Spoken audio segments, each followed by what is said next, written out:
Welcome to another episode of Boring History for Sleep. Tonight, we journey into the ancient city of Rome. Untold corners, forgotten alleys, and the silent lives of those history often overlooks. Whether you're settling in with a warm drink or already snug under your blanket, thank you for letting me keep you company tonight. Before we begin, I'd love to know, where are you listening from? I'm curious to know who's on the other side of the screen tonight. Now, let's slip quietly into the rhythms of Rome, where every dawn in the Domus brings another cycle of service, caution, and tiny flickers of hope. Before the sun mounts high over the Capitoline Hill, Rome stirs. Roosters crow in the alleyways, jars clatter on wooden carts, and the patter of metal sandals echoes as city criers ring out the day's announcements. In the cellars of a domus, tucked between two insulae, a slave begins the first ritual of survival. This ritual is familiar, unremarkable, yet upon close inspection, it reveals the depth of that small, hidden world. The domus is quiet. Only the flicker of torchlight betrays activity in the atrium's undercroft. Once the coals crackle bright, attention turns to water. From terracotta cisterns in the back, slaves draw bucket after bucket, tepid, iron-tasting water that will steam in bronze basins. This labour is the prelude to something that feels, for a moment, like dignity. Scholars describe houses of privilege equipped with private baths, where servants might slide towels over their patrons' shoulders after a soak. The ritual flows onward. Sandals, tunics, togas. A single misstep, a crease in the toga, a misaligned fold, can earn a lash. Slaves learn precision before pride. They are charged with setting the table, bowls of olives, flatbread, and watered wine. They stand just outside the threshold of family breakfast, present yet invisible, always holding the sky of their masters' lives in silent attendance. By mid-morning, the atrium doors open wide, and outside lies the city's chaos. Peddlers hawk eggs and cheese on the pavement below. The stink of sewage mingles with the heat of cooking fires. Scholars tell us that many of Rome's slums lacked any sanitation, and the smell swathed every hovel and mansion alike. A slave glances over the sill, watching children dart between vendors, and sees that this world is both expansive and brutal. Marketplaces are where gossip spreads. Rumours brew, rumours that might seal fortunes or sentence bodies.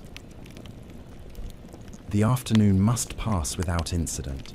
Tasks follow tasks, sweeping the impluvium pool, scrubbing oil lamps, knitting sandals, folding scrolls. There are whispers, orders for a scroll to be delivered to a senator's house, murmurs of imperial spies, talk of unrest in a distant province. A single overheard remark, the master of tomorrow, might rewind a slave's fate. With every step in shuffling servitude, each moment carries the charge of possibility, freedom, sale, or punishment. When dusk drapes the atrium in long shadows, the bath chamber comes alive again. Slaves wait in the apoditerium, ready to guard togas, bronze mirrors, woolen caps, each owned item proof of status and spent pride. They wrap towels, hold combs, and smooth wet hair. The patina of daily life glistens in every gesture. In the silence between prayers, between polished vessels, there exists a certain grace. Then comes dinner, the cena, more bread, salted fish, watered wine, the clink of dishes, sighs of relief from the masters. In the hazy glow of oil lamps, Servants, still without name, move like ghosts through peripheral light, clearing plates, doling out wine, extinguishing braziers that have burned too low. That night, the slave returns to the cool basement, the straw pallet, the thin blanket. From the aperture above, an impluvium or slit in the stone, the heavens appear. A star hangs over the city. No singular destiny bears upon it. Tomorrow will be the same day in another costume of tasks and hushed breaths. The difference may come, or may not, when the sun next steals back the night. In Rome, the domus was more than a home. It was a machine, a finely tuned apparatus of class, control, and quiet choreography, operated silently by slaves. To the outside world, the master was the face of the household, the name etched in marble, the man with clients and power. But beneath every polished column and painted wall was an unseen network of human labor, so normalized it was barely acknowledged. Slaves swept the floors, polished the gods, filled the lamps, and remembered 1,000 unsaid rules. They were the software behind the city's greatest displays of wealth. To fail at any part of this hidden code could be fatal. Not always immediately, not always publicly, but always eventually. A poorly tied toga, a missed errand, a gesture made at the wrong time. The margin for error was not narrow, it was imaginary. Unlike the slaves of countryside estates or imperial mines, who knew backbreaking work from sunrise to exhaustion, the urban house slave dealt in subtler forms of pressure. He lived among marble and mosaic, but none of it belonged to him. He passed caged songbirds whose food bowls he scrubbed. He refilled wine for philosophers whose names would endure for centuries. He held the reins of children who would one day inherit the very house he slept beneath. In many cases, he was born into slavery, a Werner, raised alongside the children of the house, educated not for his own sake but for convenience. A house-born slave could be fluent in Latin and Greek, might know how to prepare herbs for medicine, how to correct a child's grammar, or how to soothe a client's anger before it reached the master's ears. The more skilled he was, the more valuable he became, but also, paradoxically, the more expendable. The slave existed in the background of every decision, every mood shift in the master's household. If the paterfamilias returned home angry from the forum, it was the slave who adjusted his schedule. If the matron found fault in the arrangement of her hairpins, it was the slave who suffered the correction. In a home where the master's word was law, and the law did not recognize the slave as human, survival became an art. You learned not just how to obey, but how to anticipate, how to vanish at the right moment, how to be useful but never intrusive, how to exist without edges. Silence was the currency of endurance. It was not uncommon for a slave to be trusted with secrets, the mistress's coded letters, the master's debts, the son's affairs, but trust was a dangerous gift. A trusted slave became a confidant, a witness, a liability. Many were forced to act as accomplices in schemes that could see them executed if revealed. The Roman legal system, ever pragmatic, allowed for torture of slaves during trials. Testimony was not admissible unless extracted under pain. This meant that a slave could know the truth of a crime, could recite every word of a conversation. But until his body was broken, his words carried no weight. And if his body broke too soon, the truth would die with him. This institutional cruelty wasn't an oversight. It was part of the system's brilliance. It kept everyone afraid.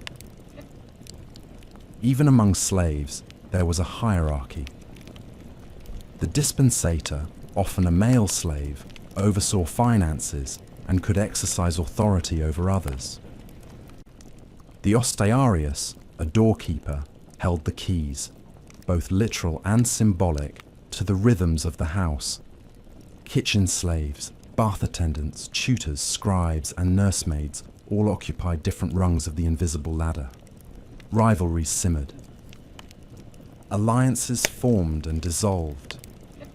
A word whispered in favour or against could shift someone from the atrium to the stables, from the stables to the mines, from the mines to the grave. And yet, through all this, slaves maintained relationships, fell in love, bore children. Roman law dictated that any child born to an enslaved woman was also a slave, no matter the father. Entire generations lived and died inside single households, their lineage traceable only through old account scrolls and broken grave tablets. Occasionally, manumission flickered like a star over the heads of the most favoured. Freedom, in theory, could be earned. A master might free a slave in gratitude, in his will, or in recognition of years of service. The freed person would become a libertus, bound still to their former master in a web of obligation, but legally autonomous. Some even amassed modest wealth. But for most, this was a myth kept alive to soothe the soul. Hope, after all, was cheaper than justice. Some slaves were granted a peculium, a small sum they could manage, technically still owned by the master, but used as though it were their own. With this, a slave might purchase his freedom. In practice, it was rare. A rumour, a change of mood, or a single insult could see the peculium revoked without explanation. Dreams dissolved in ink and papyrus. And so the day passed, not with drama, but with discipline. After the last client had been shown to the door, after the children had been bathed, and the mistress had taken her wine, the slave would scrub away the day's grease and ash. He would carry out chamber pots, restock oil lamps, fold linens, and check shutters. There would be no thanks. There would be no dismissal. Only sleep, if he was allowed it. Sleep in a corner of a cold cell, on straw that scratched the skin raw, among others who might steal a blanket in the night out of desperation. In the darkness, there were whispers about manumission, about escape, about quiet deaths that no one asked questions about. And then silence, until the fire needed stoking again. What we know of these lives comes not from their own words. There are few surviving letters or records written by slaves, but from the margins of the texts that celebrated their masters. We see them in graffiti on villa walls, in cursed name tablets, in burial stones ordered by those lucky few who escaped servitude. We see their names, sometimes, etched in clumsy Latin: Felix, Tiro, Secundus, names often given by owners, names that meant things like lucky or second. Irony was never in short supply in Rome. In every era, there are those who live inside the machinery of power, anonymous and unpaid, holding up the edifice so others may dance above them. In ancient Rome, that role belonged to the slave, not as a metaphor, not as an idea, but as a person, breathing, calculating, enduring, erasing themselves hour by hour, so the empire could shine. In a city where marble temples brushed the sky and gutters overflowed with human waste, power didn't always wear a crown. Sometimes it wore a tunic, a simple, homespun tunic tied at the waist, unmarked, unadorned, and belonging to a man who technically wasn't a man at all. He was a slave, but not just any slave. He was a dispensator, the financial steward of a wealthy Roman household. And in the peculiar logic of Rome, this meant that a man with no rights, who could be beaten on a whim, who legally counted as property somewhere between livestock and furniture, could also hold the keys to another man's fortune. It began, as these things often did, with trust and necessity. The master was a senator, self-important, ambitious, and too dignified to deal directly with butchers, wool merchants, or his own wife's spending habits. Delegation was essential, so he assigned the task to one of his houseborn slaves, intelligent, quiet, literate in Greek and Latin. The slave kept ledgers, balanced accounts, arranged payments, negotiated contracts. Over time, the master's wealth grew under his stewardship. So too did the slave's influence, though no one would have admitted it aloud. Roman senators might strut through the forum in white togas, but more than one owed their comfort to a man they could legally have crucified. This dispensator was allowed a peculium, a personal fund he controlled, technically still owned by his master, but managed independently.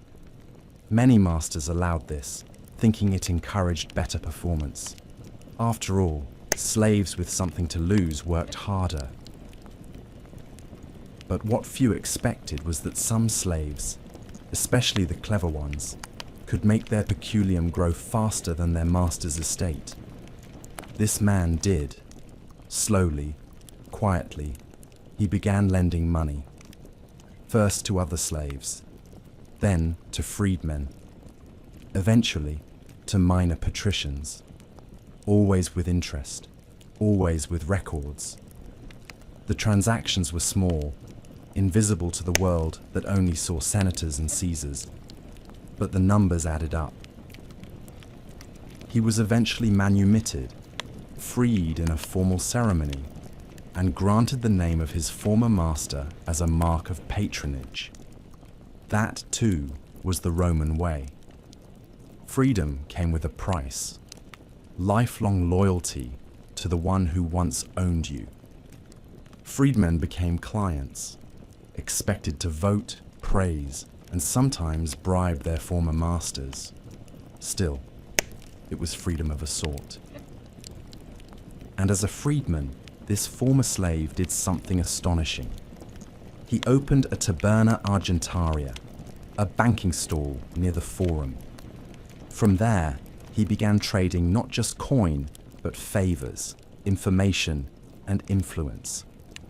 Rumors suggest he once financed a senatorial campaign, anonymously, of course. Rome had no appetite for being publicly outmaneuvered by its former property. But he never lived in a villa, never wore the senator's ring. He kept his quarters modest, his hair close cropped, his habits quiet. Perhaps he understood that Rome was tolerant of the exceptional slave, but never of the boastful freedman. It was one thing to rise, another to be seen rising. And so he moved in the shadows of power, a man who once couldn't speak in court without torture, now holding debts over men who wrote laws. His story doesn't end in tragedy, but it doesn't end in triumph either. He died, as many Romans did, of fever probably, or food gone bad in the wrong season. His grave marker, if it existed, has long been worn smooth by time. But somewhere in the crumbling archives of a forgotten banker's scroll is a name scratched in practiced Latin, a man who began life as property and ended it as creditor. Rome was full of contradictions, but none more absurd, more revealing than this: that a slave could run an empire's household finances while being worth less on paper than a donkey. In the ashes of Pompeii, they found many things: the outlines of bodies caught mid-breath, loaves of bread still sitting in ovens, the shadow of a dog curled in eternal panic near a locked door. But among the most curious discoveries was something far smaller, buried near the back of a modest villa's kitchen. A lead tablet, folded tightly like a secret clenched in a fist, inscribed in careful, spiteful Latin. It was a curse. Lead curse tablets, deficciones, were not unusual in the Roman world. They were common, in fact, tucked beneath doorways, buried in graves, nailed to temples, or dropped into sacred springs. Most were created by the poor, the powerless, the unseen, people who had no other tools but anger and superstition. And while many curses were written by jealous lovers or gamblers chasing their losses, this one seemed different. The handwriting was rough, the language was personal, and the target wasn't a rival in love or sport, it was another slave. The tablet read, approximately, "May your hands shake and your tongue rot. May your bread burn and your oil spoil. May you fall from the master's favor and be sold to the mines, far from the light." It was unsigned, of course, but the archaeologists who found it believed it was left by one kitchen slave against another, perhaps a rival in rank, or a newcomer who had been favored too quickly. We often imagine slavery as a solid block of shared misery, but even in bondage, there were hierarchies, jealousies, betrayals. The kitchen, like the court, was a battlefield. Only the weapons were quieter. A stolen onion here, a scorched pan blamed on someone else, a whispered comment to the steward about someone's laziness. When formal punishment could come at the flick of a master's ring, the politics of a Roman kitchen could be just as ruthless as anything in the Senate. But a curse, a defixio, that was different. That was personal. It was an act of desperation, disguised as ritual. There was no guarantee the gods would hear it. But maybe, just maybe, some minor underworld deity would listen and twist fate ever so slightly, spoil the rival's stew, loosen the handles of their amphorae, make their hands shake at the wrong moment. That's all it would take. A burnt dish, a dropped goblet, one mistake, and the master's wrath would do the rest. What's even more telling is the placement of the tablet. It wasn't buried in a temple or tossed in a river. It was hidden in the very soil beneath the kitchen itself, planted like a seed, as if the author wanted the curse to grow up through the walls and into the hands of their enemy. That detail, more than any line of the curse, tells us who this person was. Not just a victim of slavery, but a participant in its cruel ecology. Someone who understood how to work within the system's rot. There's no record of what happened to the cursed slave. No trial, no sale, no vindication. But the curse remained, pressed in lead, long after the volcano swallowed both victim and accuser. A petty grudge fossilized in volcanic ash. A whisper of pain passed down through 2,000 years. We don't know their names, but we know their anger, and we know they believed, even in a world where they had no rights, no freedom, no future, that they could still reach across the void and strike at their enemy with words. And maybe, for one of them, that was enough. Roman justice was many things: efficient, brutal, theatrical, but above all, it was deeply unequal. If you were a citizen, the law bent to recognize your name, your standing, your birth. If you were a slave, the law didn't recognize you at all. You were not a person, you were evidence, you were property, and property didn't testify, unless it screamed first. By Roman law, a slave's testimony was inadmissible unless obtained under torture. The logic, cold and unyielding, was that a slave might lie to protect a master, but pain, they believed, made lies melt. So if the courts needed your truth, they'd beat it out of you. Truth through agony, justice through suffering, Rome at its most Roman. One case, preserved in the legal writings of later jurists, concerned a master suspected of poisoning his own brother. Suspicion had fallen on him quietly. Too many debts, too sudden a death, too well-timed an inheritance. The courts needed testimony. And so they turned to the people closest to the crime, the household slaves, the very ones who had poured the wine, prepared the meals, stood silently in the room where the dying man gasped and clutched his stomach.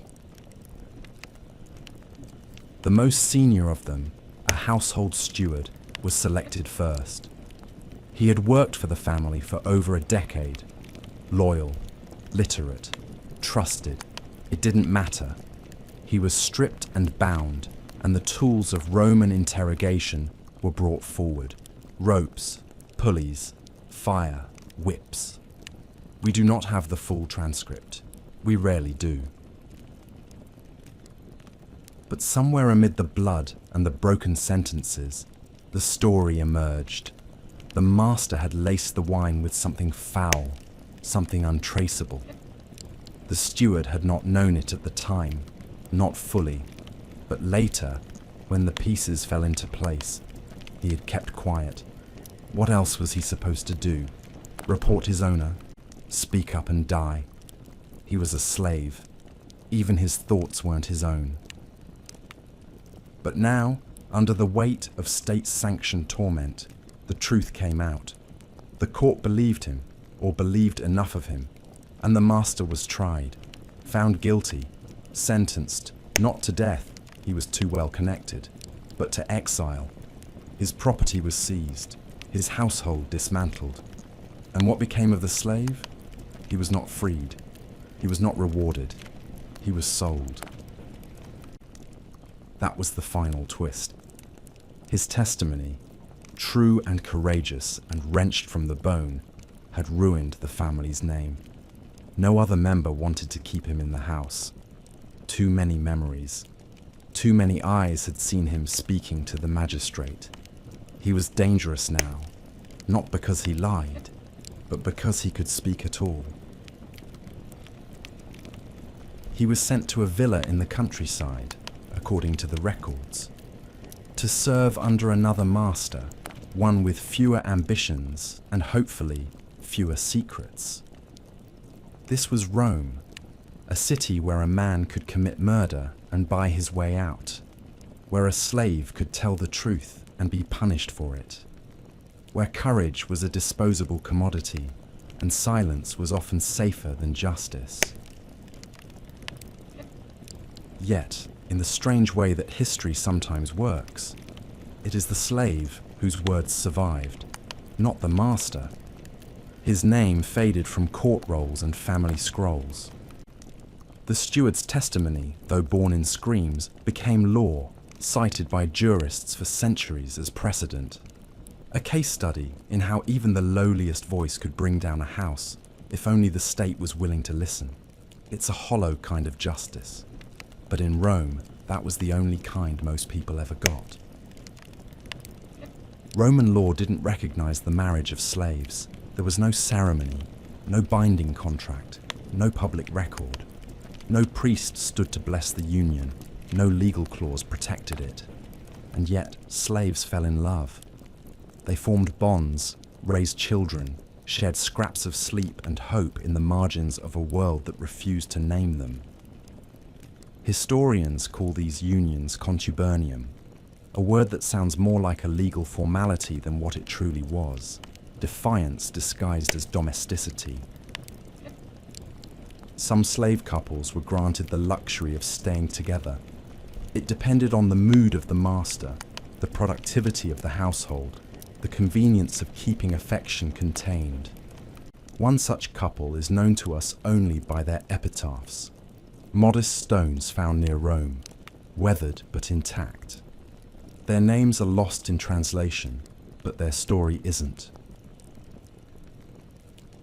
They lived in the same domus, perhaps born there or brought in from nearby provinces. One was a seamstress, skilled in linen work. The other worked in the baths, stoking fires, hauling water, tending to his master's grooming needs. They shared a corner of a servant's room, a cracked bowl, a hidden carved trinket, maybe a lock of hair. We know they had a child, born into slavery like them, and we know they called each other coniucks in the inscriptions, a word that usually meant spouse. They used it anyway. They took what words they could. They were, by all accounts, devoted, which made what happened next all the more familiar, and all the more Roman. One day, the master's finances took a turn. He owed favours to a man in Sicily, a merchant or a magistrate perhaps. And so, in the casual cruelty of a ledger's logic, he cleared part of the debt by sending away one of the slaves. Not both, just one. The seamstress was sold. She was packed up, inventoried like a household object, and shipped to another household a week's journey away. Her partner was not informed until the morning of her departure. The child was kept in Rome. It was more efficient that way. There was no appeal, no protest. Slaves had no legal means to object, and even an outburst could lead to punishment, not just flogging, but being sent to the mines or branded with the letters FUG for fugitivus.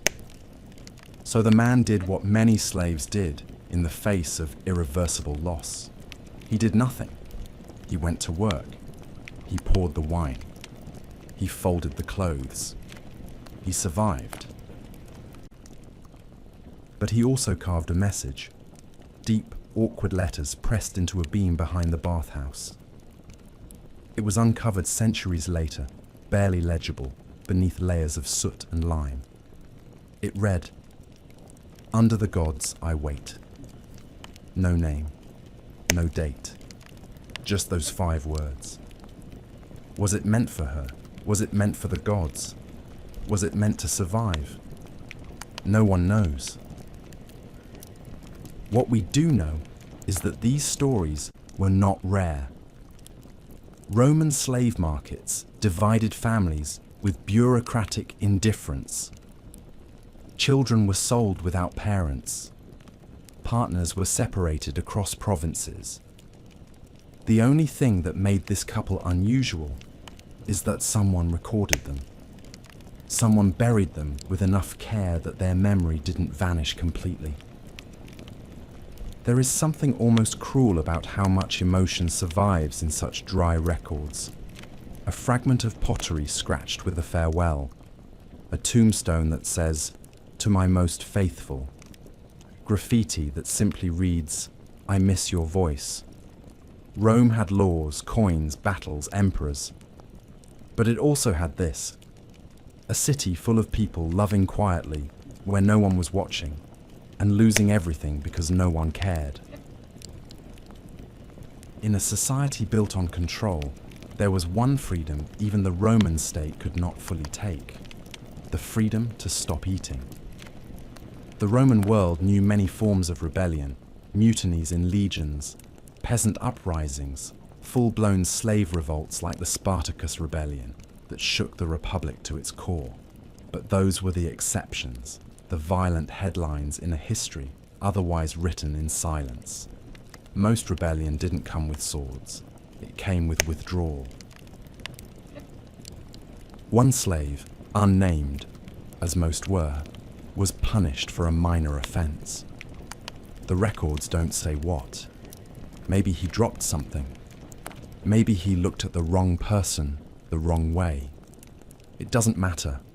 He was beaten, locked in a storeroom, and left to think about obedience. The master believed the usual rules would apply. Pain would remind the body who owned it. Hunger would bring about compliance. A few days without food and the lesson would settle in like a bruise. But the slave didn't eat. Not the next day. Not the day after that. Not even when food was offered.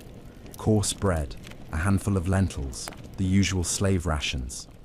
He refused, not dramatically, not loudly, just quietly, day after day. At first the master was amused, then irritated, then confused. Why refuse food when you could take it and live? Why choose to die in such a slow, inefficient way? By the 5th day, the other slaves had noticed. Some whispered prayers for him, others warned him. A few, perhaps, envied the strength he must have had, not in body, but in mind. Because Roman slavery was not just a condition of labor, it was a mental architecture. You were supposed to believe that you were what they said you were: property, tools, animated instruments. To reject food, to choose nothing over survival, was to challenge that framework at its core. Eventually, the master panicked, not out of compassion, but pragmatism. Slaves were expensive, and dead ones couldn't be sold. He ordered the man force-fed. It failed. The slave clamped his jaw shut, bit his own tongue, retched up what little they managed to pour in. He was already too weak to be dragged back into full submission. The story ends, as you'd expect, in death. Not a dramatic martyrdom, just silence. One less name in the roster. One more body buried without ceremony. But the story lived on, not in poems, not in monuments, but in legal commentary. Roman jurists discussed this kind of defiance in passing, mostly to wonder how best to prevent it. But one line, written almost as a footnote, stands out. Some refuse food not from madness, but from sorrow or stubbornness. A dangerous stubbornness, the kind that spreads. They were afraid of it.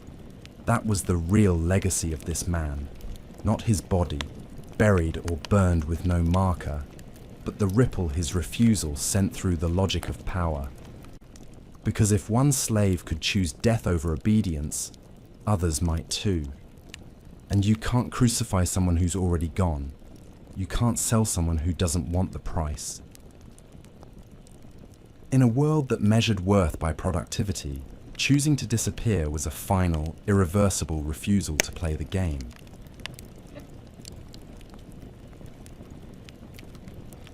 If you want to understand Rome, you must begin with what it erased. Not its cities, which left their bones in marble. Not its emperors, who carved their names into time. No, you begin with the silence. The massive, deliberate quiet that swallowed millions of voices before they were ever written down. And nowhere was that silence more complete than in the minds of the enslaved. There are no memoirs of Roman slavery, no surviving journals, no first-person accounts, no confessionals buried in wax tablets. What we have are shadows cast by other men's torches, glimpses of the enslaved as described by philosophers, playwrights, and jurists. We know how they were punished. We know how much they cost. We know which jobs they held and what legal category they fell into. But what they thought, what they feared, hoped, remembered, was mostly lost. Not because they had no thoughts, but because no one bothered to ask. And if someone did, they didn't write it down. And yet in this vacuum, there is still something to learn. Because silence isn't empty, it's structured. Rome didn't just ignore its slaves. It built systems to contain them, reshape them, redefine them. Slavery in Rome wasn't just physical labor or legal status. It was psychological engineering, The goal was not simply obedience, but internalization. A Roman slave wasn't supposed to obey out of fear. He was supposed to obey because he believed there was no alternative. That belief was cultivated from birth. Many slaves were born into servitude, verni, houseborn, raised under the same roof as the children of their owners. From infancy, they learned that the master's voice was law, that rewards were conditional, and that even affection could be revoked like a tax privilege. They were praised for loyalty, for silence, for anticipating needs before they were spoken, and when they were older, they were sold off without explanation. Loyalty was a one-way mirror. The Romans didn't think of this as cruelty. They thought of it as efficient. Discipline wasn't about rage, it was about order. If a slave disobeyed, he might be whipped, branded, shackled, or crucified. But the real tool of control wasn't punishment, it was normalization. It was the idea that pain was part of the architecture, that to be seen was dangerous, that to hope was treacherous, that the best thing you could do, the safest thing, was to disappear inside your own skin. This created an inner life that is hard to imagine today. A mind trained to split itself, one part calculating every movement to avoid punishment, the other burying any thought of freedom too deep to reach. And yet, cracks still formed. They always do. The graffiti walls of Pompeii, Ostia, and Herculaneum are scattered with strange little messages, some obscene, some poetic, some pleading. A few are almost heartbreakingly simple. One, scratched onto the wall of a latrine, reads, "I was here. I am still here." It's easy to forget that even in the deepest systems of control, people are still people. They whisper jokes. They fall in love. They fantasize. They rebel. Not always with swords, but with sighs, with stolen moments, with stubborn stares.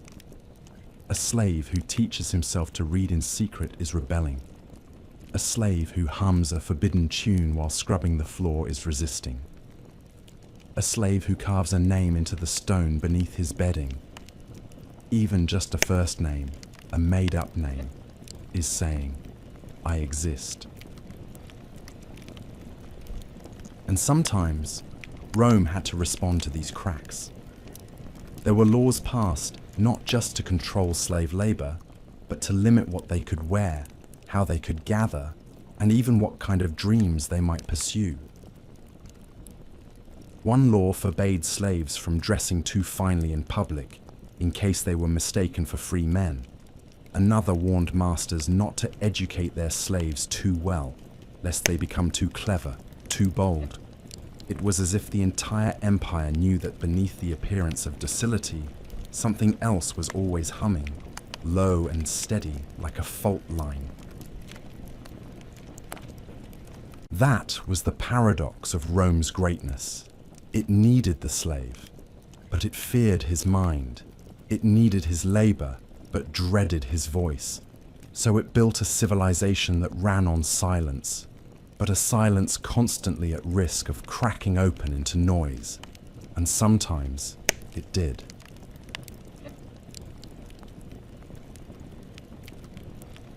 Officially, freedom in Rome was a ceremony, a formal act, a dignified gift bestowed by the master, in gratitude, in generosity, in death. The slave knelt before a magistrate or was touched with a symbolic rod. His name was read aloud. A cap of liberty might be placed on his head, a token purse given to mark his new status. He rose not as a slave, but as a libertus, a freedman, beholden to his former master as patron, but legally autonomous.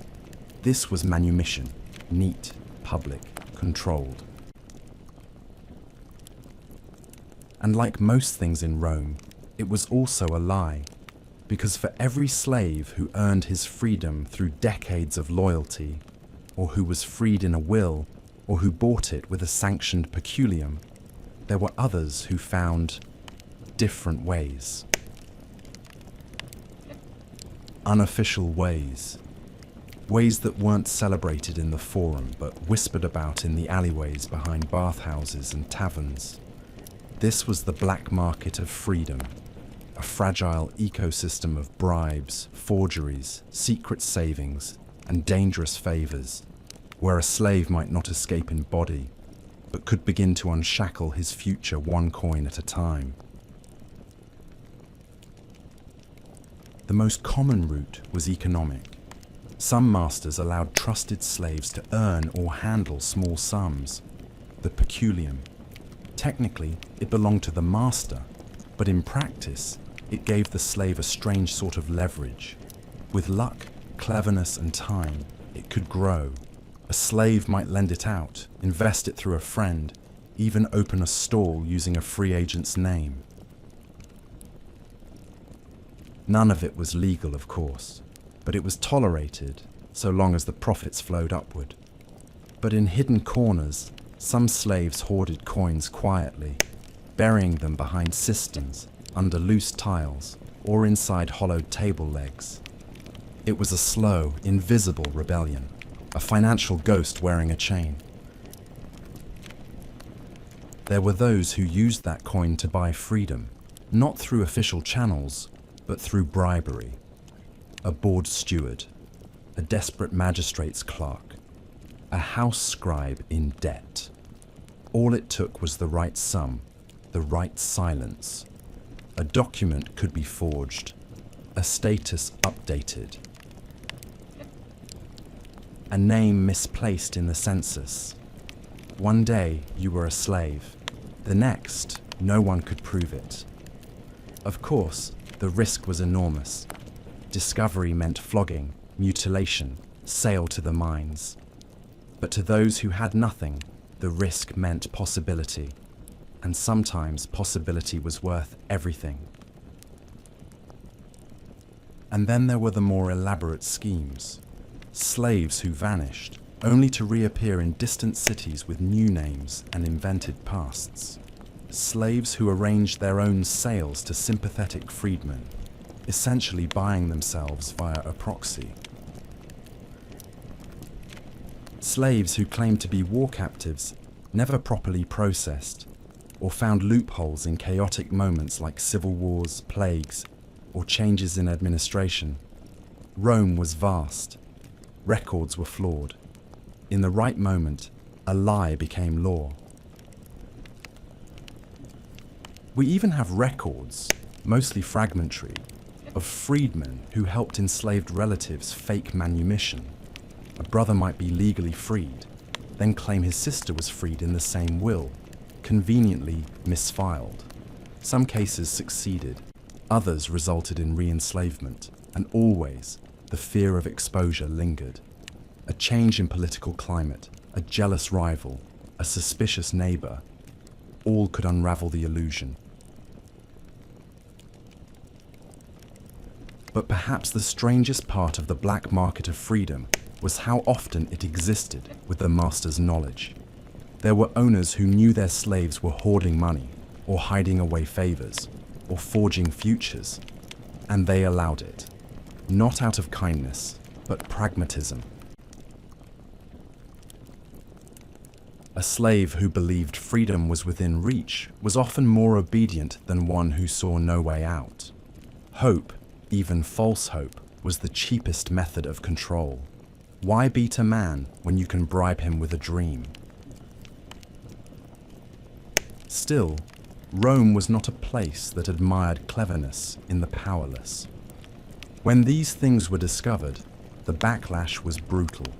The law had no patience for unauthorized liberation. A slave who forged manumission could be executed. A freedman who helped could be stripped of rights or sent back into servitude. The message was clear. Freedom is not your right. It is our gift. And yet the black market persisted. Because freedom, even the idea of it, is contagious. It spreads in whispers. It hides in closets. It folds itself into fake documents and forged names. It passes between hands like a secret prayer. No monument in Rome tells the story of this hidden economy. But it was there, beneath the statues and beneath the law. An undercurrent of quiet resistance, as old as the city itself.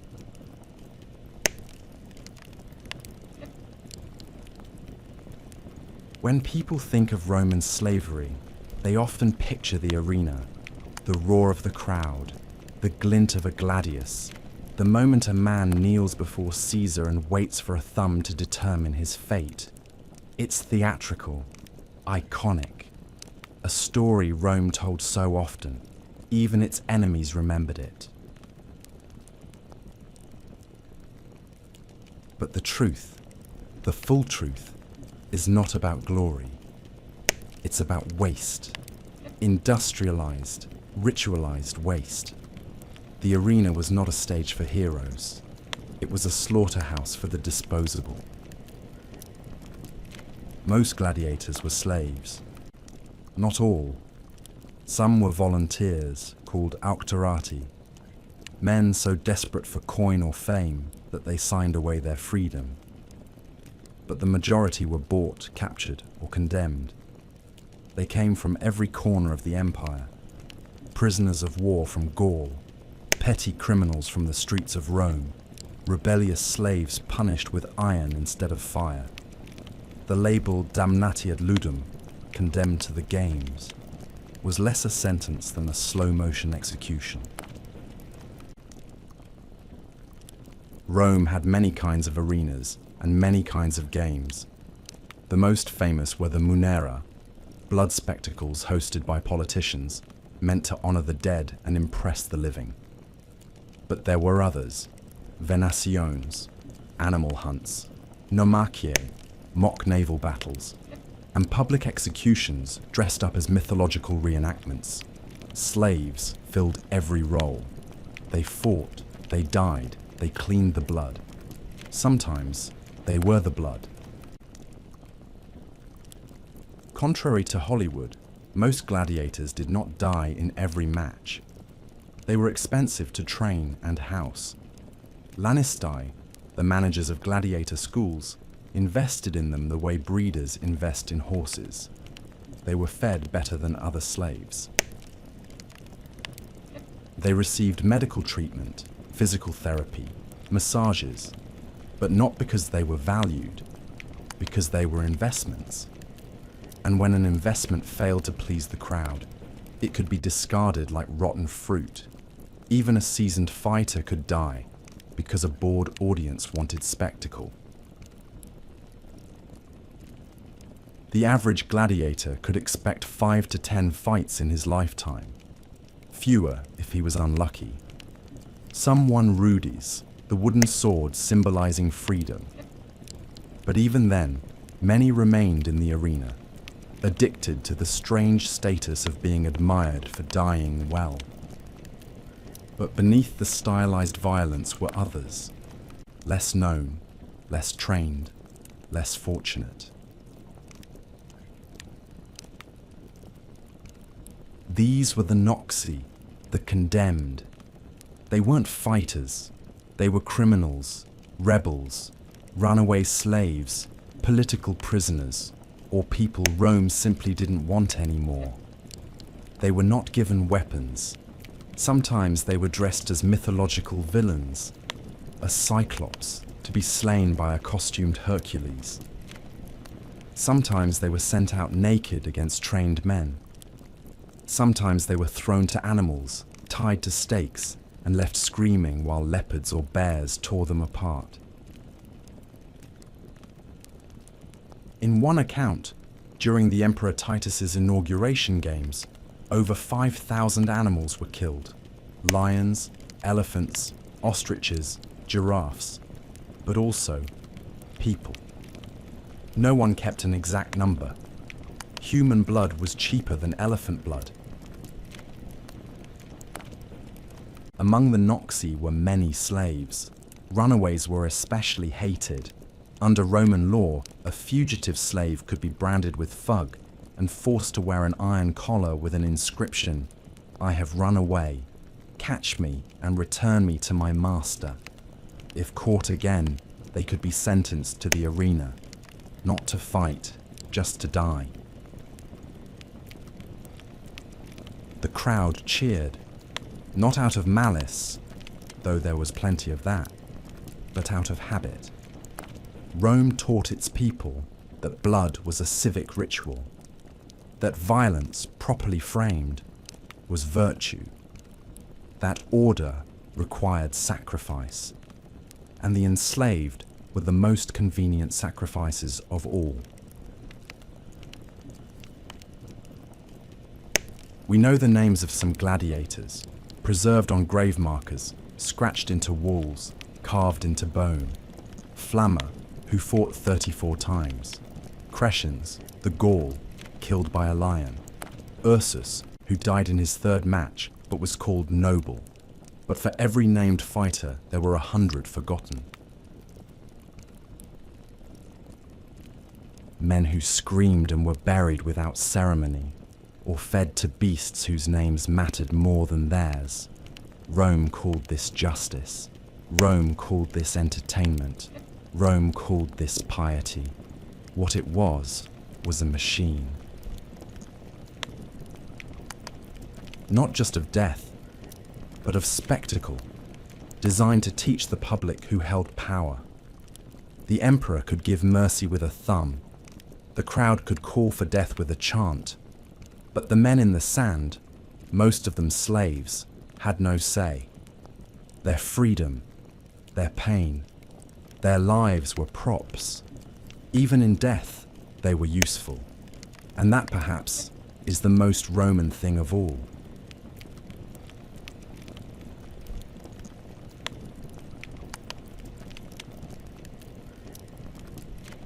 There is a particular cruelty in being born to a world that has already decided what you are, not based on your name, you won't have one for a while, and not based on what you do, because you haven't done anything yet, just based on who your mother is. That, in Roman law, was enough. Partus sequitur ventrum, they called it. The offspring follows the womb.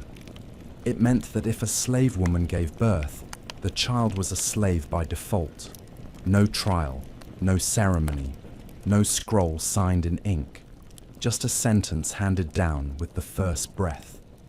Roman society didn't call this injustice. It called it property management. These children were not uncommon.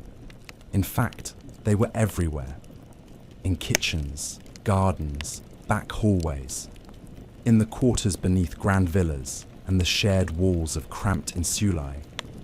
Many masters encouraged their female slaves to bear children, not out of compassion, but as a form of investment. Children were cheaper than buying new slaves from distant markets.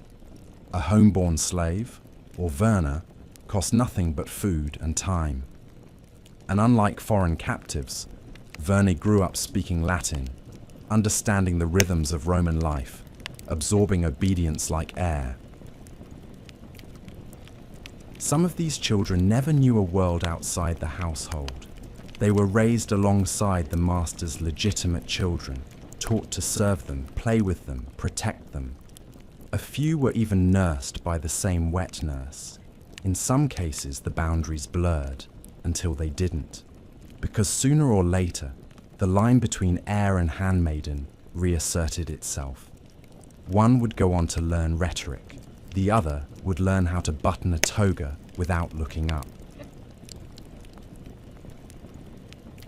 In rare instances, affection grew. A master might develop a fondness for a clever young slave, especially if he'd watched him grow up in the household. He might grant the boy small privileges, a better tunic, a chance to carry messages, an hour at the writing tablet. If the child was exceptional, obedient, useful, perhaps skilled in music or letters, the master might even promise manumission later in life. But promises were air. Legally, nothing changed. The child remained property.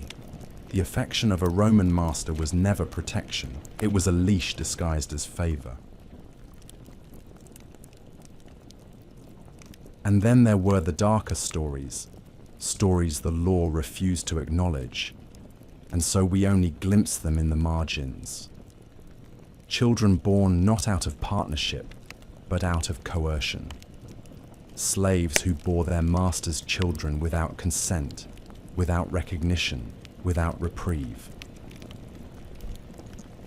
The law said that if a master fathered a child with a slave woman, that child too was a slave.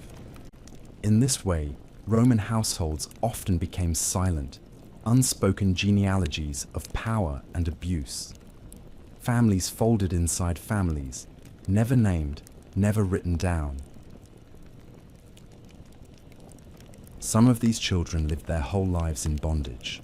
Others were freed, not always as an act of kindness, but strategy.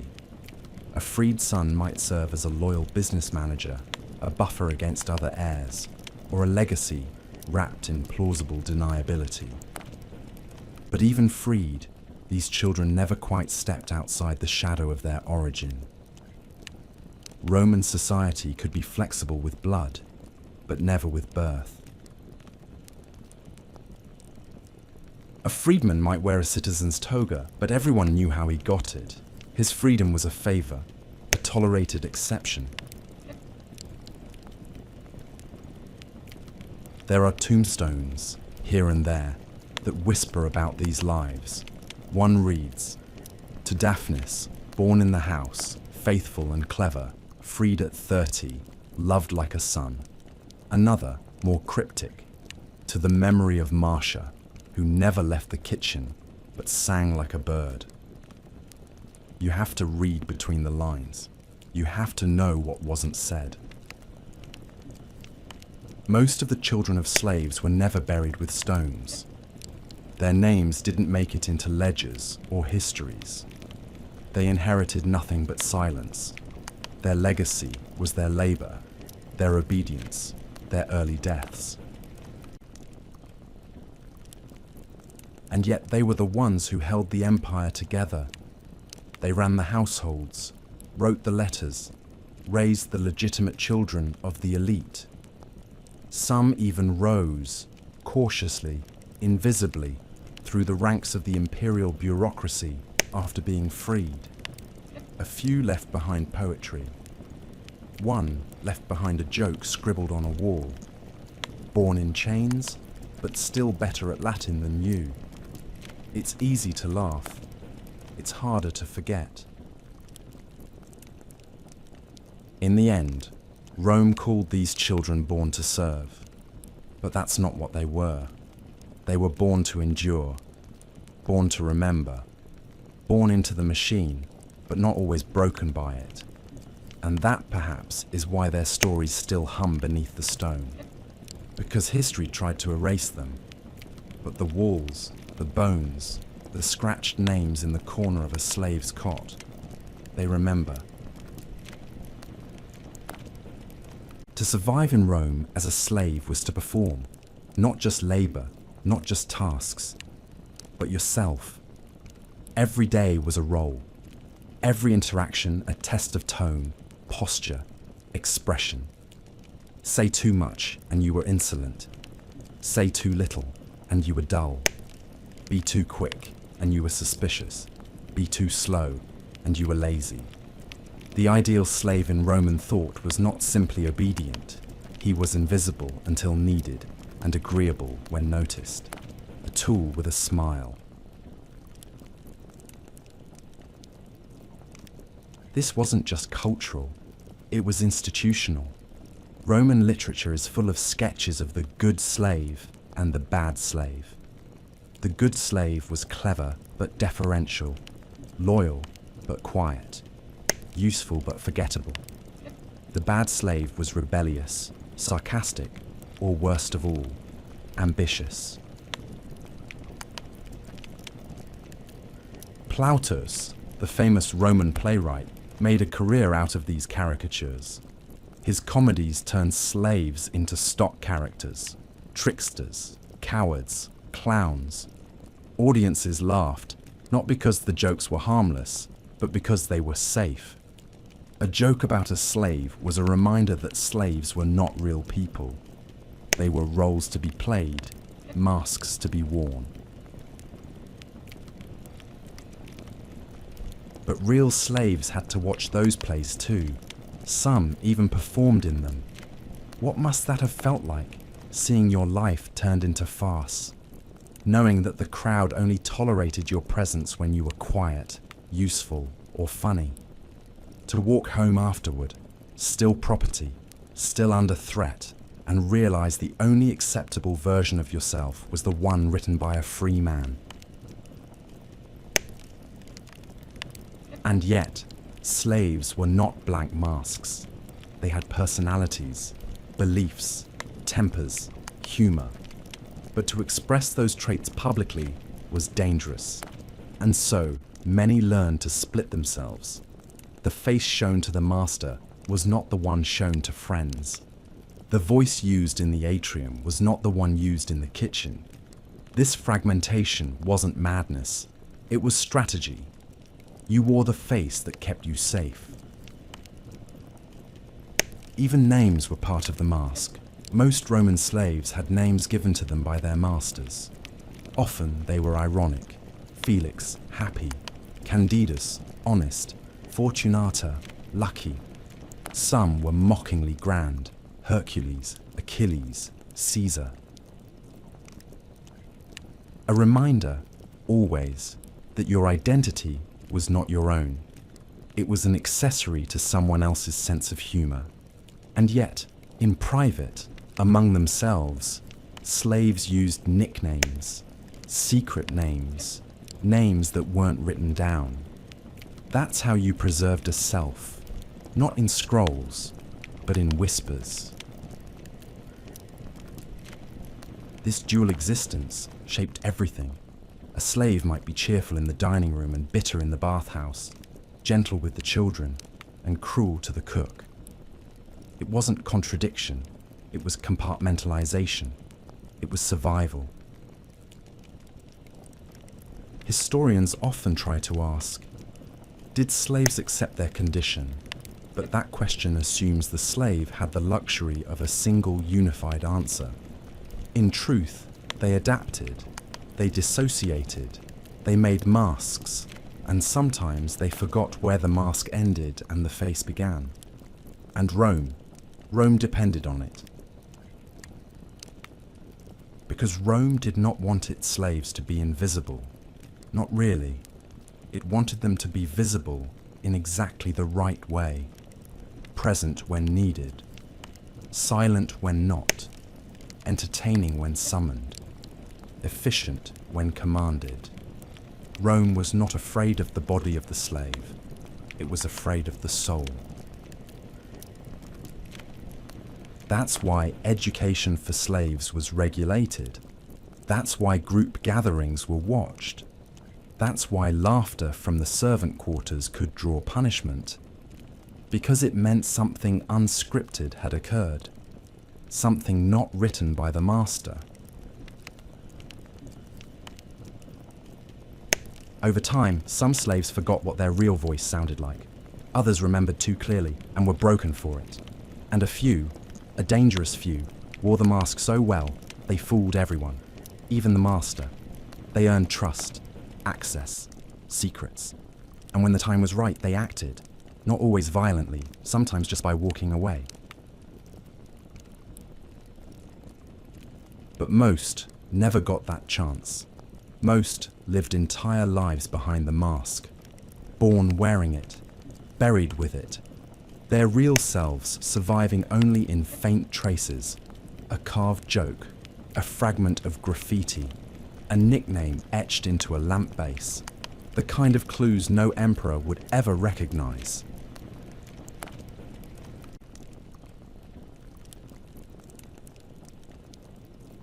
It's tempting to think of Roman slavery as a grim appendix to a grander narrative, a footnote to architecture, philosophy, conquest. But that's a comfortable fiction, one Rome itself liked to promote, because the truth is much simpler and much harder. The Roman Empire was not just built by slaves, it was built for slavery. Slavery was not a symptom of Roman expansion, it was a reason for it. From the earliest days of the Republic through to the twilight of the Western Empire, the conquest of territory and the capture of human labor were so intimately linked that they became indistinguishable, like the twin blades of the same plough. Every Roman war, whether pitched as defense, retaliation, or noble expansion, produced a secondary harvest measured in bodies. Gauls, Iberians, Thracians, Jews, Syrians, Britons, marched in chains, auctioned in markets, distributed to generals, repurposed as tutors, cooks, concubines, quarry workers, gladiators, and agricultural machines, often in the span of a few weeks. This was not an accident of logistics. It was the logic of empire.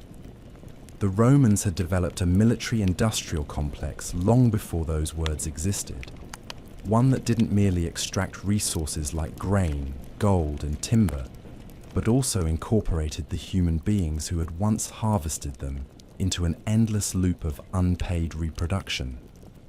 Not reproduction in the biological sense alone, but reproduction of value, of control, of Roman identity itself.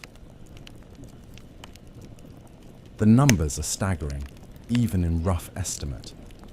At its height, Italy's population may have consisted of 30 to 40% slaves, a ratio that would today be considered demographic collapse, and yet in Rome, it was the mark of status and sophistication.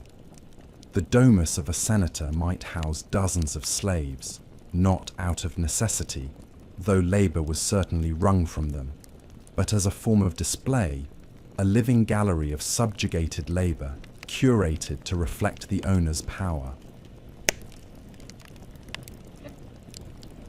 You did not simply possess wealth, you possessed people to carry, clean, count, and witness that wealth. Slaves were not just a workforce, they were an audience, one that never applauded but always watched, silently reinforcing the fiction of their own expendability. This labor structure permeated every level of Roman society. Large estates, especially in Sicily and southern Italy, became plantations known as latifundia, where hundreds of agricultural slaves worked under conditions that bordered on extermination. Overseers maintained order with violence, and owners rarely visited, preferring to let profits speak for themselves. These estates competed with small freehold farmers who increasingly found it impossible to survive, creating a migration of displaced citizens into Rome itself, where they joined the ranks of the idle poor, fed by state-sponsored grain doles, but lacking work, dignity, or power, and where they also became increasingly dependent on the very same slave-run economy that had destroyed their livelihoods. This is one of the central ironies of Rome. The free citizen class, so obsessed with liberty, built its society on a labor model that eroded the economic foundations of freedom itself. Even in commerce and manufacturing, slavery served as both lubricant and barrier. Skilled slaves were trained as artisans, scribes, metalworkers, and builders. They ran workshops, managed warehouses, handled accounting, and often knew more about the business than their nominal owners. Freedmen, many of them former slaves, ran shipping companies, import-export businesses, construction firms, and even temples, creating a strange dynamic in which the social underclass had a monopoly on practical knowledge while the elite busied themselves with oratory and land ownership. The result was a two-tier economy, one driven by appearance and inheritance, the other by necessity and memory. It functioned not because it was fair, but because it was familiar. And yet, despite its centrality to every Roman institution, political, military, religious, and economic, slavery remained intellectually invisible. Roman philosophers, even those who questioned many aspects of society, rarely challenged the institution at its core. Seneca, who wrote eloquently about cruelty and the moral hazards of luxury, advised treating slaves with kindness, not because slavery was wrong, but because kindness made slaves more loyal. Cicero spoke of freedom as the highest good, but only for citizens. Even Stoics, who believed that all people shared a divine spark, stopped short of arguing for abolition. They simply urged self-mastery within whatever role the gods had assigned, including the role of master. This moral quietism allowed Rome to build an empire on human bodies without ever feeling the need to explain itself. Laws existed not to protect the enslaved, but to codify their status. A runaway could be branded, mutilated, or killed. A master could kill his slave without legal consequence, though later emperors suggested, purely as a matter of decorum, that this was unseemly. There were no limits on how many slaves a man could own, no age restrictions, no recognition of slave families as legal units. Even when manumission occurred, it was framed not as restitution or justice, but as benevolence, the generous whim of the same hand that had once chained you. By the end of the 2nd century CE, this system had become so entrenched, so normalized, that any attempt to imagine Roman society without slavery would have sounded like fantasy. And yet, cracks were forming. The economy, dependent on conquest, began to falter when the frontiers hardened. Fewer wars meant fewer slaves. The cost of labor rose. The dependence on mass servitude became, slowly, an albatross.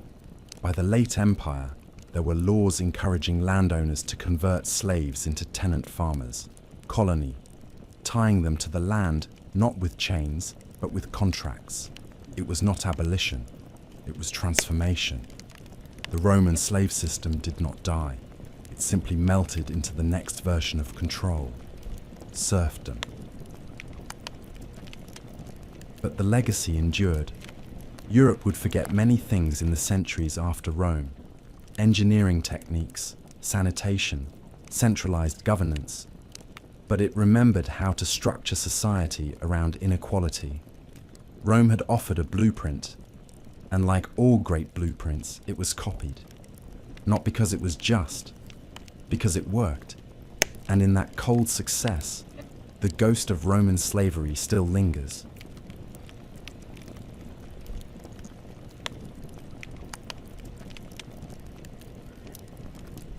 In the Roman imagination, manumission, the act of freeing a slave, was often portrayed as a noble and generous gesture, a civic ritual that allowed the master to display his magnanimity and the slave to receive the gift of personhood as if it were a laurel rather than a belated correction. The freed slave, now known as a libertus or liberta, would receive a new legal identity, a new name, often a modified version of the master's own, and, on paper at least, the full rights of a Roman citizen, with certain exceptions. He could not hold public office, he could not serve in the legions, and he was expected to maintain a lifelong, deferential loyalty to the man who had once owned him. This relationship, formalized in the bond of patronus and cliens, ensured that freedom was never truly free. It came with obligations, duties, and unspoken expectations that could last longer than the chains that preceded them.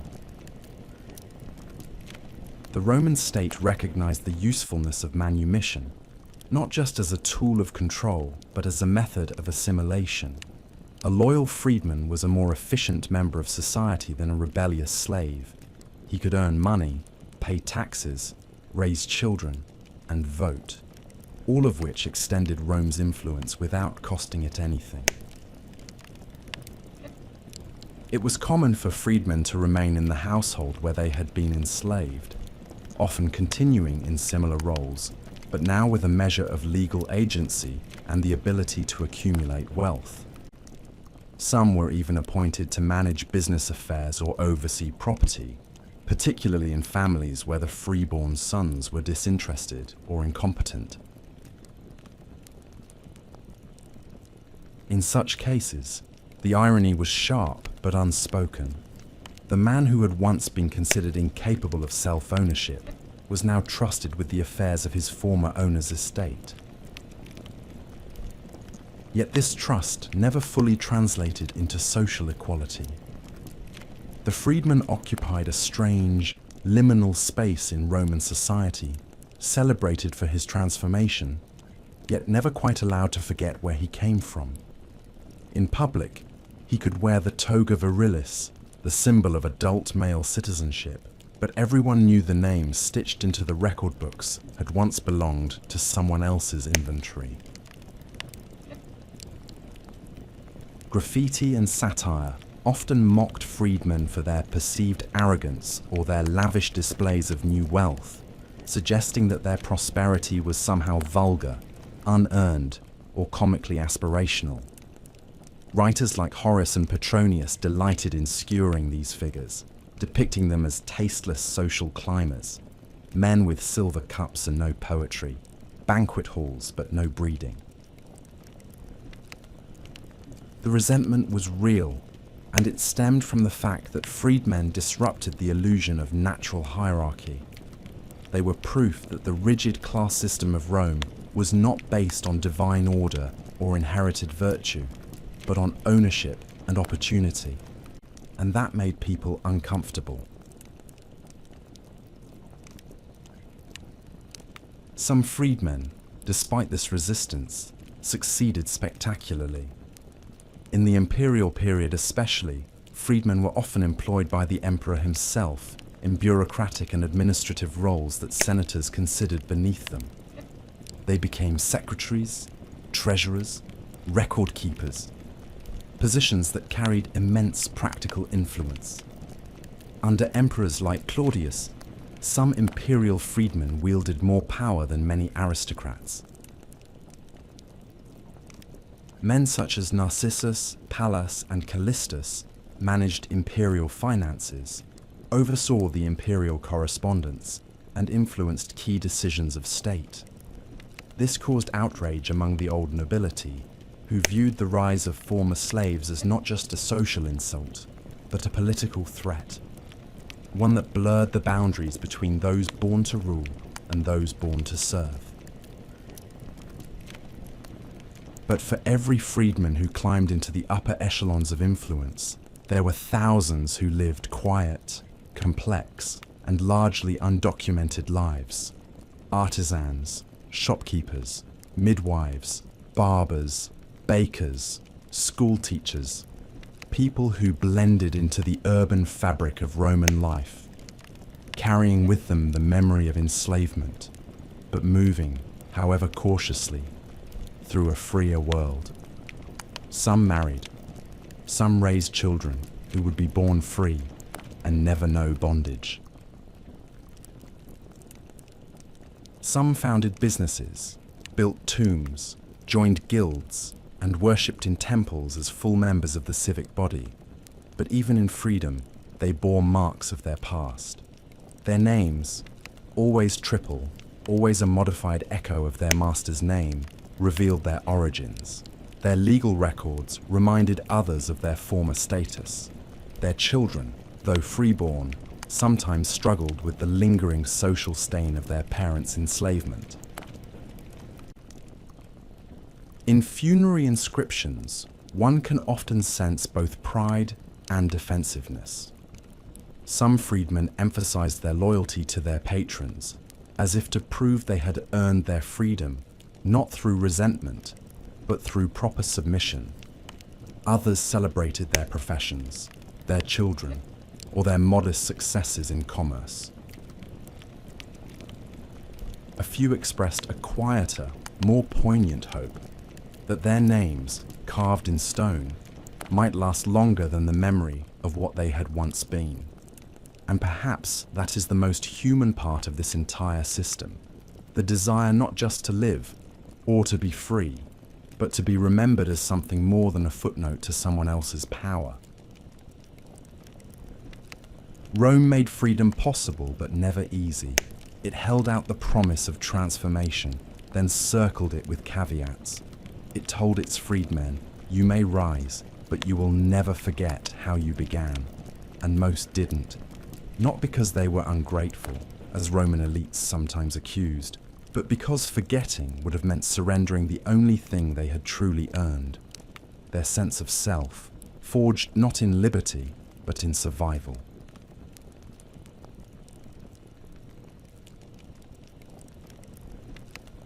Slavery in the Roman world did not end with a bang, nor with a proclamation, nor even with a moral awakening.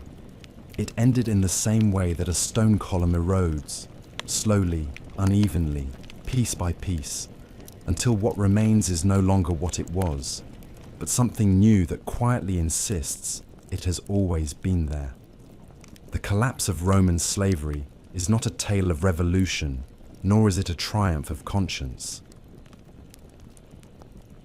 It is, instead, a study in adaptation, how a society that depended on enslavement restructured its systems not to liberate people, but to maintain control in more efficient, more sustainable, and less visibly brutal forms. By the late 3rd and early 4th centuries CE, the Roman Empire had entered a long period of contraction, both in territory and in economic capacity. The wars of conquest that had once flooded the Italian heartland with enslaved laborers, each new campaign a pipeline of bodies into fields, kitchens, and amphitheaters, had largely ceased. The frontiers were no longer elastic. They had hardened into walls and garrisons, and military campaigns were increasingly defensive rather than expansionist. With fewer provinces to pillage and fewer enemies to enslave, the supply chain of human property began to falter. This did not provoke a re-evaluation of slavery's morality. It provoked a labor shortage. To solve that shortage, Roman landowners, especially those in the Western Empire, began experimenting with new forms of dependency. Instead of purchasing and maintaining large numbers of slaves, they started to bind laborers to the land through contracts and customary obligations. These workers, known as colony, were technically free, but they were often unable to leave the estate without permission, owed fixed rents in cash or kind, and passed their obligations down to their children. The colonist was not a slave in the legal sense. He could not be bought or sold outright, but he could not easily escape his economic position either. Over time, these semi-free peasants replaced many of the functions once performed by slaves, especially in agriculture. What was once owned became rented, and what was once absolute control became contractual stagnation. This shift was not legislated overnight. It emerged gradually, shaped by necessity, crisis, and experimentation. Emperors like Diocletian and Constantine, in attempting to stabilize the empire's economy and tax base, inadvertently formalized these new labor relationships. Laws were passed tying peasants to the soil, forbidding them to change occupations without permission, and requiring landowners to ensure the productivity of their workers.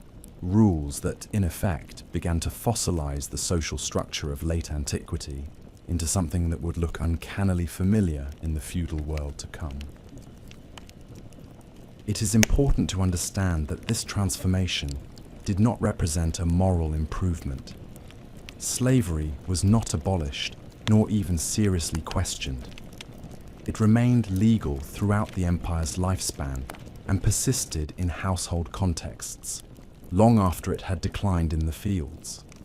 Wealthy families in Constantinople and Ravenna still kept enslaved nurses, cooks, secretaries, and musicians. Slave markets still functioned in parts of North Africa, the Levant, and the Eastern Mediterranean. What had changed was not the idea of ownership, but its convenience. Slavery was no longer the dominant engine of production.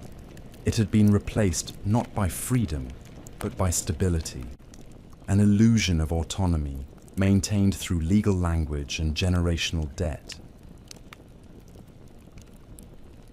Even Christianity, which rose to dominance during the final centuries of the empire, did not provide the ethical rupture one might expect. Early Christian texts accepted slavery as part of the social order, urging kindness from masters and patience from slaves, but never challenging the system itself. St. Paul's letters instruct enslaved believers to obey their masters, and although some later church fathers encouraged manumission as a charitable act, none argued that slavery was incompatible with Christian doctrine. In fact, as the church accumulated property and wealth, it became a slave-holding institution itself, inheriting the very structures it claimed to transcend. By the 5th century, the Western Roman Empire was no longer a centralized state, but a patchwork of successor kingdoms, Visigothic, Ostrogothic, Frankish, each of which absorbed Roman institutions and customs, including, to varying degrees, slavery. But even in these new regimes, the pattern continued. As urban centers decayed and cash economies contracted, the value of owning mobile slaves declined, and the logic of hereditary land-bound labor rose in its place. Over time, the legal distinction between slave and serf became harder to maintain, not because the world had grown more just, but because it had become more pragmatic. And so Roman slavery ended, not with freedom, but with transformation. It dissolved not under the weight of resistance or reform, but under the pressure of economic change, demographic instability, and imperial decay. The chains were not broken, they were simply reforged into customs and contracts, into debts and duties that carried the same weight, but bore different names. The human beings who had once been bought and sold did not vanish, nor were they redeemed. They were inherited, absorbed, and renamed by a new world that claimed to be Christian, civilized, and just, but remained in essence Roman. This is perhaps the final truth of Roman slavery, that its legacy did not end with Rome. It continued in silence, in structure, in expectation. The vocabulary changed, the costumes changed, but the essential dynamic, the ability of one group to decide the fate of another by birth, by need, by force, remained.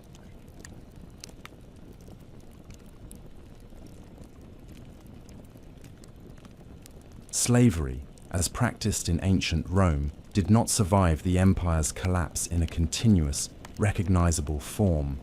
There was no unbroken chain of institutions stretching from the domus of a Roman senator to a 19th century plantation. But the conceptual framework that underpinned it, the deep cultural logic that defines certain lives as labor and others as leisure, has proven far more durable than the physical institutions that enforced it. And perhaps nowhere is this more apparent than in the quiet places where memory hides best. In language, in law, in the everyday structures of thought that feel so natural they escape scrutiny. The Latin word for slave, servus, survives today in dozens of languages, often unnoticed. It's there in serf, which came to define a medieval peasant legally bound to land and lord. It's buried in servant, a word that still carries the scent of subordination long after its explicit legal chains were broken. It lingers in service, which describes everything from military duty to hospitality labour to computer architecture, a term that has become so neutral that we forget its etymological roots in coercion. Even conserve, to preserve or guard, comes from conservare, originally meaning to keep someone in one's power or possession. Language remembers what history tries to forget. In Roman legal thought, which profoundly influenced European jurisprudence, slavery was codified not as an aberration, but as a normal category of personhood. The Institutes of Justinian, the great Byzantine legal codex compiled in the 6th century and used as the foundation of civil law in much of Europe, defined a slave not as an incomplete human, but as a thing, res, a piece of property with a voice, an agent of his master's will, but never his own. This concept of the slave as a tool with memory, a vessel for another's power, persisted not just in law, but in economic theory, moral philosophy, and even early Christian theology, which often borrowed the metaphor of servitude to describe obedience to God, inadvertently sanctifying the vocabulary of bondage. The influence of Roman slavery can also be traced in the way Western societies have historically justified social inequality through narratives of function, hierarchy, and merit. The Roman elite believed that their slaves were suited for labor not simply because they were conquered or purchased, but because they belonged to a natural order in which some people were born to rule and others to obey.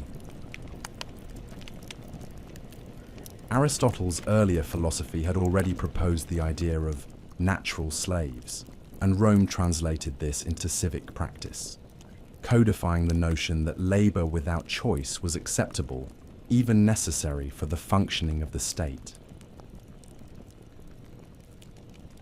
Although this justification was largely stripped of its overt biological determinism in later centuries, the residue of this thinking remains embedded in the belief that some jobs, some lives, some voices are inherently subordinate, that inequality is not only practical, but inevitable. Modern wage labor is not slavery. The differences in legal status, bodily autonomy, and violence are vast and meaningful. But the Roman model of organizing a society by extracting maximum labor from a voiceless underclass has left deep structural imprints on how work is valued and divided.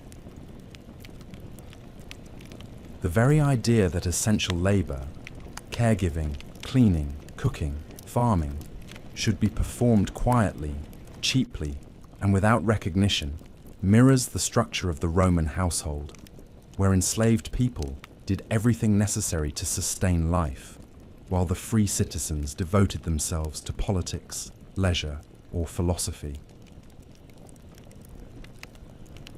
Today, those forms of labor are still disproportionately underpaid, unprotected, and undervalued, often performed by the descendants of once colonized peoples, or by immigrants stripped of status in ways eerily reminiscent of Rome's hierarchies of blood, birthplace, and privilege.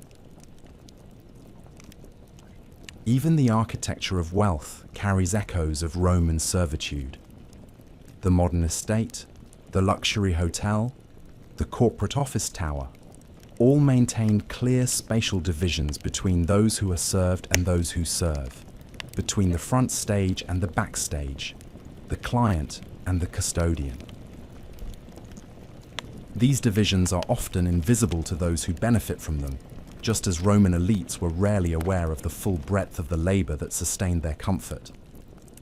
But the logic is the same: to isolate labour from visibility, to preserve dignity for the few by hiding the toil of the many.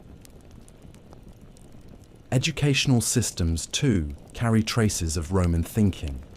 The liberal arts, originally defined as the studies suited for a free man, artes liberales, were contrasted with the artes serviles, the mechanical or manual arts appropriate for slaves. While modern universities have long since dropped this explicit dichotomy, the cultural divide between thinking work and doing work still persists, shaping how society allocates respect, resources, and opportunity. To be a thinker is to be elevated. To be a labourer, especially in the domestic or bodily realms, is to be necessary but invisible. Rome would recognise this arrangement instantly. The legacy of Roman slavery also survives in our cultural memory of what slavery should look like, often shaping which forms of exploitation we recognise and which we overlook. The Roman slave was a non-person in law, deprived of family rights, bodily autonomy, and any legal recourse. Because of this extremity, modern people sometimes struggle to see forms of coercion that do not replicate Roman models in full. When labourers are bound by debt, when migrants are forced into work under threat of deportation, when domestic workers live under surveillance without recourse, we hesitate to call these things slavery, because they do not match the image burned into our imagination by centuries of Roman precedent and its retelling. In this way, the brutality of Roman slavery can make modern exploitation seem, by comparison, tolerable. And finally, there is the cultural romance of Rome itself. The statues, the triumphs, the philosophers, the marble legacy, which too often presents the empire as a cradle of civilization while glossing over the reality that it was also one of the most complex, enduring systems of slavery in human history. To study Rome without studying its slaves is to admire a mansion without asking who built it, cleaned it, or kept the fires burning while the guests debated law and love. The intellectual tradition that celebrates Cicero and Virgil must also reckon with the silent, unrecorded millions who made their words possible, not as metaphors or footnotes, but as central figures in the true structure of the empire. Rome is gone, but the scaffolding it left behind, in law, in language, in labour, in hierarchy, remains. The ghost of its servitude walks not in chains, but in expectations of who deserves comfort, who deserves credit, who deserves to speak, and who must remain, always, just out of frame. That brings us to the end of our story for tonight. Thank you for listening. Good night.